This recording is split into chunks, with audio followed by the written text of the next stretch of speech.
Isang magandang hapon po, magagabi na rin mga kaibigan. Latest weather update po tayo. Pero bago po yan, please huwag kalimutan muna mag-like and subscribe and pahit ng notification bell para notify at update ka sa lagay ng ating panahon. Maraming salamat po. Mga kaibigan, patuloy pa rin po nating minomonitor at binabantayan. Ito pong tropical storm Jongdari or si Bagyong Dindo sa loob ng Philippine Area of Responsibility. Ito po yung muling namataan na may layo pong 765 kilometers northeast of Itbayat, Batanes mga kaibigan. And as of now, ang kanyang hangin po ay lumalakas na sa 70 kilometers per hour. Malapit pa rin po sa sentro na may bugsong pumapalo naman ngayon sa 90 kilometers per hour. Pagkilos niya pa northeast po sa bilis po na 25 kilometers per hour. Bukod pa po mga kaibigan, meron din tayong binabantayan pa na isang low pressure area na nasa labas naman ng Philippine Area of Responsibility. So kitang-kita nyo sa ating pinaka-live radar mga kaibigan, eto sinasabi nating Bagyong Dindo mga kaibigan o banta ni Bagyong Dindo ay posibleng lumakas pa within 24 to 48 hours. Kitang-kita nyo yung direksyon niya, tinatahak niya po etong extreme northern Luzon or sa may bandang Itbayat, Batanes mga kaibigan. So ngayon maging handa tayo at maging alerto sa mga posibilidad na mangyari dahil ngayong hapon hanggang sa gabi ay makakaranas po tayo ng biglaang buhos po ng malawakang pag-uulan. So forecast weather condition tayo, meron tayong update.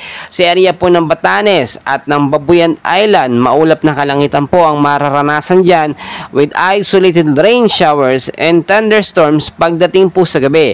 Dahil pa rin po yan sa southwest monsoon or hanging habagat. So ngayon pa lamang po pinag-iingat na yung mababang lugar sa banta po ng pagbabaha at landslide naman po sa mga landslide prone area or sa mga mountainous area. Samantalang sa area naman po ng Metro Manila at the rest po ng ating bansa ay patuloy pa rin po makakaranas ng maulap na panahon at asahan ng biglaang buhos ng ulan pagdating sa hapon at sa gabi mga kaibigan. Dahil pa rin yan dito nga po sa localized thunderstorm. Madalas sa madaling araw din nagbibigay din yan ng pag-uulan hanggang sa umaga hanggang alas 6 po mga kaibigan. So balikan po natin ito nga pong Bagyong Dindo mga kaibigan. As of now mga kaibigan, ito ay posibleng maging banta sa atin dahil habang ito ay pumapasok ng paunti-unti or actually nasa loob na ng par, ito ay lumalakas mga kaibigan at nasa gitna ito or pagitna ito sa ating bansa mga kaibigan. Inaasahan din mga kaibigan within 24 to 48 hours ay mas lalakas pa po ito. So ngayon pa lamang etong Central Luzon or Luzon area mga kaibigan ay pinag-iingat na po sa banta po ng malakas o malawakang pag-uulan dulot naman po nitong si Bagyong Dindo o tropical storm Dindo mga kaibigan.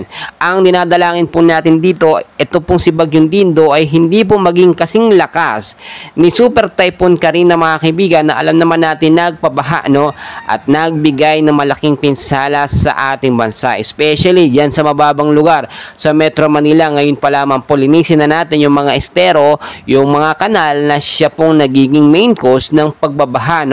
Umiwas din tayo sa matataas na lugar kapag alam natin may banta, may forecast ng patuloy at malawakang pag-uulan. Huwag tayo masyadong labas na labas at kung tayo ilalabas po sa hapon at sa gabi, o galiin pong magdala ng payong jacket, kapote, panlaban po yan sa biglaang pag-uulan.